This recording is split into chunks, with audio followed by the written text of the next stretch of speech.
साथियों नमस्कार। साथियों, यदि आप फिनो पेमेंट बैंक की सीएसपी चलाते हैं या चलाने में रुचि रखते हैं तो आज मैं आप लोगों के लिए अकाउंट ओपनिंग से संबंधित सब कुछ मैं आपको बताऊंगा कि आप अकाउंट ओपनिंग करते हैं तो क्या आपको मिलता है, ग्राहक को क्या क्या बताना है, या ग्राहक भी जान सकते हैं कि फिनो पेमेंट बैंक से जो अकाउंट खुलता है उसमें क्या क्या उसको सुविधा मिलती है। इन सारी चीज़ों पर मैं आपको पूरा विस्तार से बताऊंगा। साथियों, ये चार्ट 21 अप्रैल 2020 को लागू किया गया था, लेकिन वर्तमान में अभी तक यही चार्ट चल रहा है। इसमें कुछ सर्विसेज जो है बढ़ गई हैं, जो कि मैं आपको चार्ट में समझाऊंगा। साथियों, अगर प्रोडक्ट की बात की जाए तो फिनो पेमेंट बैंक के पास जो है इस समय 5 तरह के अकाउंट ओपन हो रहे हैं। वो 5 तरह के अकाउंट आप यहाँ देख सकते हैं, मैंने यहाँ पर हाईलाइट किया हुआ है। प्रथम सेविंग अकाउंट जो कि 1000 रुपये से खुलता है, सरल सेविंग अकाउंट, संचय सेविंग अकाउंट, शुभ सेविंग अकाउंट और भविष्य सेविंग अकाउंट। सबके अलग अलग खाता खोलने के अमाउंट रखते हैं, सबके अलग अलग नियम होते हैं, सबके अलग अलग ट्रांसफ़र करने के तरीके होते हैं। जो भी अकाउंट खोलते हैं उसमें टर्म एंड कंडीशन क्या होता है, उसमें आप कितना पैसा जमा कर सकते हैं, किस तरह का अकाउंट खोलें तो कितना निकासी कर सकते हैं, आधार इनेबल एपीएस सिस्टम क्या है उसका, उसमें कितना पैसा निकाल सकते हैं, फंड ट्रांसफ़र कितना आप कर सकते हैं फिनो टू फिनो या फिनो टू अदर, कितना फंड ट्रांसफ़र कर सकते हैं। इसके साथ साथ आपको जो है अकाउंट स्टेटमेंट के बारे में बताएंगे और चेक का जो चार्जेज होता है वो क्या है उसको बताएंगे, और अकाउंट मेंटेनेंस अदर सर्विसेज के बारे में भी आपको बताएंगे, और रुपए क्लासेस डेबिट कार्ड का चार्ज क्या है और पेटीएम प्लैटिनम का क्या चार्जेज होते हैं और किस तरह से ये वर्क करते हैं। साथियों, ये जानकारी जिनके पास नहीं है, वो मर्चेंट हैं या ग्राहक हैं, वो बड़ी परेशानी में पड़ सकते हैं, क्योंकि फिनो पेमेंट बैंक आरबीआई से रजिस्टर्ड बैंक है, लेकिन प्राइवेट बैंकों की श्रेणी में आता है। सुविधाएं तो बहुत अच्छी अच्छी हैं, लेकिन इसके हर कदम कदम पर चार्जेज हैं। अगर आप उन चार्जेज का ध्यान नहीं देंगे तो आपका जेब खाली हो सकता है। तो इसको आप ज़रूर जानें। अगर नहीं जानते हैं तो आपकी इच्छा है। अगर आप अकाउंट नहीं ओपन करते हैं तो उन्हें जानकारी रखें, तभी कोई बात नहीं है। लेकिन अकाउंट ओपन करने वाले और अकाउंट ओपन करवाने वाले, इन दोनों के लिए जो है ये बहुत ही इम्पॉर्टेंट वीडियो होगा। साथियों, आपके सामने देखिए चार्ट है। इस चार्ट में मैंने बताया कि प्रथम सेविंग अकाउंट, सरल सेविंग अकाउंट, संचय सेविंग अकाउंट और शुभ सेविंग अकाउंट, भविष्य सेविंग अकाउंट, इन सब के क्या चार्जेज होते हैं, किसका क्या मतलब होता है। एनुअल सब्सक्राइबर चार्ज होता है वह प्रथम सेविंग अकाउंट का नहीं है, सरल सेविंग अकाउंट का नहीं है, संचय सेविंग अकाउंट का नहीं है, लेकिन वही शुभ सेविंग अकाउंट और भविष्य सेविंग अकाउंट का आपका एनुअल यानी सालाना चार्ज है। चार्ज क्या है आप देख लीजिए। शुभ सेविंग अकाउंट का जो है 338 रुपये और भविष्य सेविंग अकाउंट का 296 रुपये आपको हर साल देना ही होगा। उसके अलावा अगर हम दूसरे कॉलम में आते हैं मंथली चार्जेज के बारे में, मंथली जो MAB कहते हैं, मंथली एवरेज बैलेंस, वह प्रथम सेविंग अकाउंट में 1000 रुपया आपका मेंटेन होना चाहिए।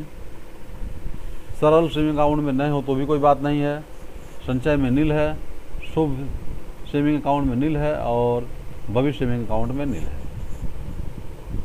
नॉन MAB बैलेंस के स्थिति में 50 रुपये चार्जेज हैं जो आपको देना ही होगा, और नहीं कहीं और कोई चार्जेज नहीं है। यानी फिर फाइलिंग का जो है 1300 रुपया से अकाउंट ओपनिंग है। जो लोग ATM के साथ अकाउंट ओपनिंग कर रहे हैं, माइक्रो ATM भी उनको लेना है, उनका 1300 रुपये से अकाउंट ओपनिंग चार्ज होगा, जिसमें 265 रुपये ATM का चार्ज लगभग कट जाता है। बाकी जो है उनके अकाउंट में पैसा सुरक्षित रहता है, लेकिन उसमें भी उनको जो है जो इसके चार्जेज होते हैं मैसेज वगैरह के, वो चार्जेज मंथली कटते रहते हैं। सरल में और संचय में नील है, वहीं देखिए शुभ सेविंग अकाउंट में 400 रुपये से अकाउंट ओपनिंग होती है और भविष्य सेविंग अकाउंट 350 रुपये से सेविंग अकाउंट ओपनिंग होती है। ये तो हो गए आपके अकाउंट ओपनिंग के जो चार्जेस हुए।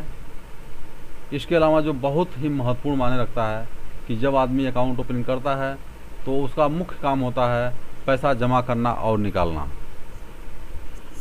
तो कैश डिपॉजिट की स्थिति में अगर हम बात करें तो लगभग हमको सब में एक ही स्थिति नज़र आ रही है कि free limit per month branch के सीएसओ या सीआरओ या मर्चेंट से करते हैं। मर्चेंट मतलब जो आपके यहाँ सीएससी खोले हुए हैं, सीआरओ ये ब्रांच का फील्ड अफसर होता है या ब्रांच से आप लेते हैं तो 25,000 रुपया तक आपको फ्री ऑफ कास्ट है, उसका कोई चार्ज नहीं है।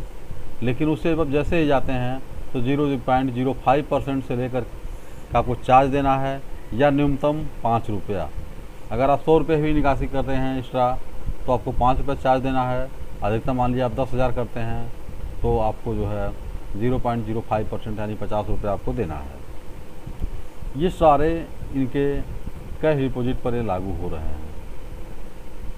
उसके अलावा अगर कैश विड्रॉल की बात करें तो कैश विड्रॉल शुरू से लेकर के चौथे नंबर तक अगर देखा जाए तो सबके लगभग नियम एक जैसे हैं। लेकिन भविष्य सेविंग अकाउंट यानी जो बच्चों का खाता है उसमें सिर्फ 5,000 रुपया ही आप दिन भर में निकासी कर सकते हैं। बाकी सब में जो है आप 25,000 रुपया तक ब्रांच से या मर्चेंट से ले सकते हैं और ब्रांच से 50,000 तक जो सीआरओ होते हैं ब्रांच के, और ब्रांच पर मेन शाखा जाएंगे तो वहाँ पर 1 लाख रुपये तक आप निकासी पर डे कर सकते हैं। ब्रांच के सीआरओ से कोई चार्ज नहीं है। मर्चेंट से 2 ट्रांजैक्शन के बाद चार्ज है। इस सारे में नियम वही लागू हो रहे हैं कि आपको चार्ज 2 ट्रांजैक्शन के बाद आपको 0.05% या न्यूनतम 5 रुपये आपको देना है। जो अधिक हो वो आपका लगेगा। इसके अलावा अगर हम बात करें सबसे मेन चीज़ इसमें सबसे ज़्यादा जो लोग आधार से पैसा निकालते हैं, आधार एपीएस सिस्टम। आधार से पैसा निकालने की लिमिट जो है 10,000 रुपया और 24 घंटे में एक बार ही है। यह शुरू से लेकर के 4 तक के जो अकाउंट हैं वहीं भविष्य सेविंग अकाउंट में 5,000 रुपया ही एक बार में निकल सकता है। सबसे महत्वपूर्ण चीज़ जो मंथली इसका है, जो पूरे महीने भर में है, वो 50,000 रुपया ही आप महीने में निकाल सकते हैं अंगूठा लगा करके, और सिर्फ 15 बार ही अंगूठा लगेगा। वहीं जो है भविष्य सेविंग अकाउंट का जो है आपका 20,000 रुपया ही है और महीने में 15 बार आपका अंगूठा लगा सकते हैं। ईयरली लिमिट अगर की हम बात करें, जो सालाना लिमिट है वो 6 लाख रुपया सारे अकाउंट में है। लेकिन वहीं जो बच्चों का अकाउंट है उसमें 2,40,000 रुपया तक ही आप निकाल सकते हैं। यहाँ तक कि अगर बात आपके समझ में आ गई होगी तो हम बात करते हैं आगे फंड ट्रांसफ़र की, जो बहुत ही महत्वपूर्ण सर्विस फंड ट्रांसफ़र भी होती है। ये उनके लिए जो थोड़ा भी नए नए जागरूक हुए हैं उनके लिए जो है ज़्यादा ही मायने रखता है। अगर आप ब्रांच से फंड ट्रांसफ़र करते हैं फिनो टू फिनो तो कोई चार्जेज नहीं है। लेकिन वहीं मर्चेंट से अगर कराते हैं तो 10 रुपया आपके चार्जेज हैं। वहीं अगर मोबाइल बैंकिंग या इंटरनेट बैंकिंग जो आपको फ्री ऑफ कास्ट मिलता है उससे कराते हैं कोई चार्ज नहीं है। लेकिन यह बच्चों को अकाउंट में ये सुविधा नहीं दी गई है। इसके अलावा उसी क्रम में fund transfer Fino to other पर आप किसी अन्य के अकाउंट में अगर पैसा ट्रांसफ़र करते हैं जो फिनो का अकाउंट नहीं है, उसमें आप जो है डेली लिमिट आपकी 25,000 रुपये तक है। वहीं बच्चों के अकाउंट में 5,000 रुपया ही है। यहीं ब्रांच से सीएसओ सीआरओ या मर्चेंट से कराएंगे तो 10 रुपया आपको चार्ज देने हैं, जो कि सारे अकाउंट में इनके ये नियम लागू हो रहे हैं। वहीं अगर मोबाइल बैंकिंग या इंटरनेट बैंकिंग से अगर आप भेजते हैं तो पहले 4 अकाउंटों में आपको 7.5 रुपये लगेंगे। लेकिन बच्चों के अकाउंट में जो है अब मोबाइल एंड इंटरनेट बैंकिंग की सुविधा अवेलेबल नहीं है।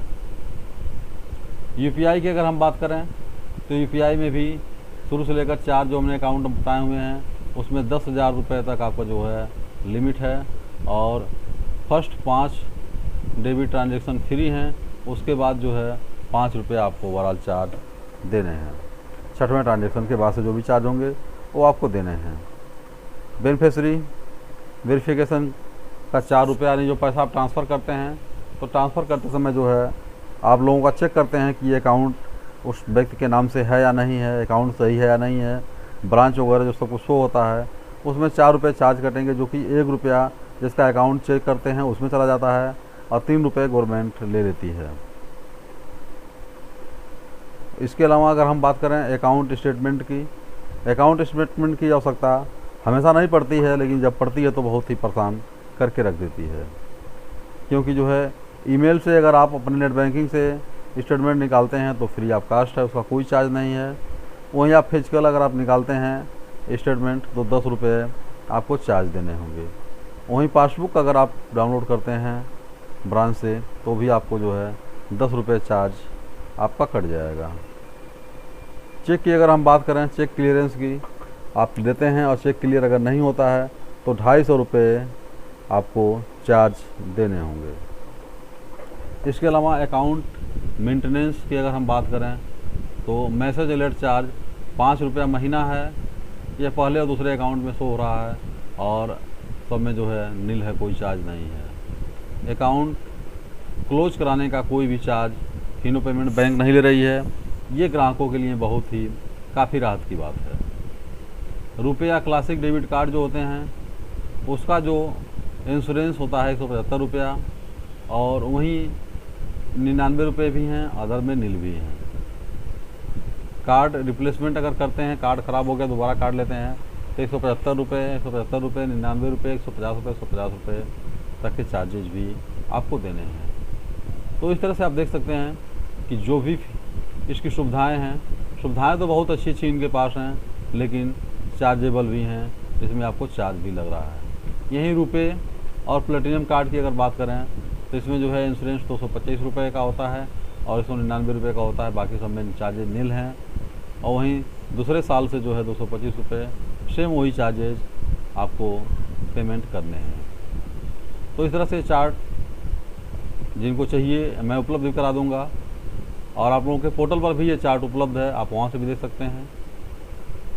तो ये वीडियो अब तक अगर आप देखे हैं तो शायद वीडियो आपको पसंद आया हो। अगर पसंद आया हो तो लाइक ज़रूर करिएगा, हमारे चैनल को ज़रूर सब्सक्राइब कर लीजिएगा। और हमारे चैनल पर यदि आप नए हैं, पहली बार आए हुए हैं, तो चैनल को सब्सक्राइब करिएगा, जिससे आपको फिनो पेमेंट बैंक की जो भी नवीनतम वीडियो हैं वो आपको टाइम टू टाइम मिलती रहे। साथियों नमस्कार, जय हिंद, जय भारत।